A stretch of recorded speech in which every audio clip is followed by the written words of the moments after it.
પાટણ જિલ્લામાં સિદ્ધપુર ખાતે કેબિનેટ મંત્રી બલવંતસિંહ રાજપૂતે બસ સ્ટેશનની સફાઈ કરી સ્વચ્છતા હી સેવા અભિયાનનો કરાવ્યો પ્રારંભ। સ્વચ્છતાના સંકલ્પને સાકાર કરવા અપીલ કરતા કેબિનેટ મંત્રી બળવંતસિંહ રાજપૂત રાજ્યભરમાં 17 સપ્ટેમ્બરથી સ્વચ્છતા હી સેવા 2025 અંતર્ગત સફાઈ અભિયાન હાથ ધરવામાં આવ્યું છે, જે અંતર્ગત પાટણ જિલ્લામાં 17 સપ્ટેમ્બરથી સ્વચ્છતા હી સેવા અભિયાનની શરૂઆત કરવામાં આવી છે। ત્યારે કેબિનેટ મંત્રી બળવંતસિંહ રાજપૂતે સિદ્ધપુર બસ સ્ટેશન ખાતે હાથમાં ઝાડુ લઈને બસ સ્ટેશનની સફાઈ કરી સિદ્ધપુર ખાતે સ્વચ્છતા અભિયાનની શરૂઆત કરવામાં આવી હતી। સ્વચ્છતા અભિયાન અંતર્ગત કેબિનેટ મંત્રી બળવંતસિંહ રાજપૂતે બસ સ્ટેશનની સ્વચ્છતા કરી જાહેર જનતા આ સ્વચ્છતા અભિયાનમાં જોડાવા અપીલ કરી હતી।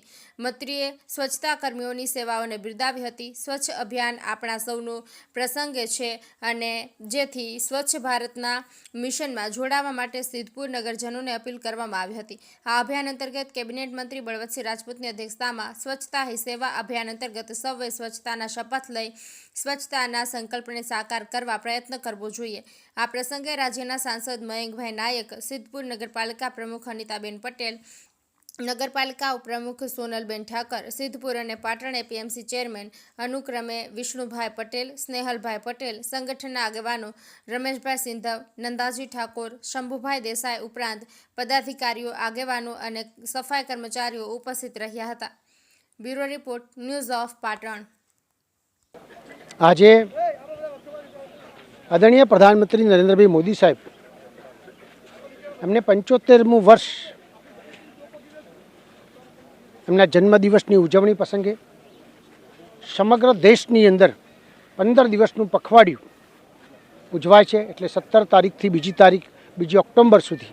અને એની અંદર ખાસ કરીને આદરણીય પ્રધાનમંત્રી મોદી સાહેબનો જે સંકલ્પ છે એ સંકલ્પ કેવી રીતે પૂર્ણ થાય, સમગ્ર દેશના લોકોને 140 કરોડ જનતાને કેવી રીતે ફાયદો થાય, એની સાથે સાથે વિશ્વમાં ભારત એ ત્રીજી મહાસત્તા બને, આત્મનિર્ભર બને, લોકલ ફોર વોકલ થાય, એ પ્રકારની અનેક વસ્તુઓના કામ ચાલી રહ્યા છે।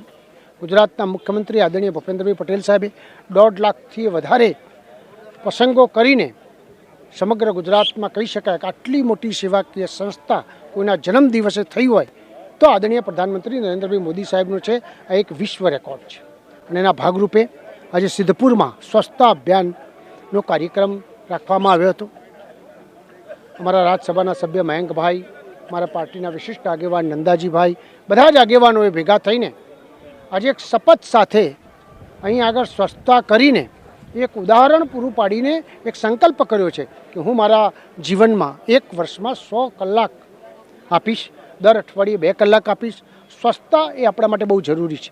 આદરણીય પ્રધાનમંત્રી નરેન્દ્રભાઈ મોદી સાહેબે સ્વચ્છતા આ દેશમાં રહે એના કારણે 11 કરોડથી વધારે સ્વચ્છતા માટેના શૌચાલય બનાવ્યા।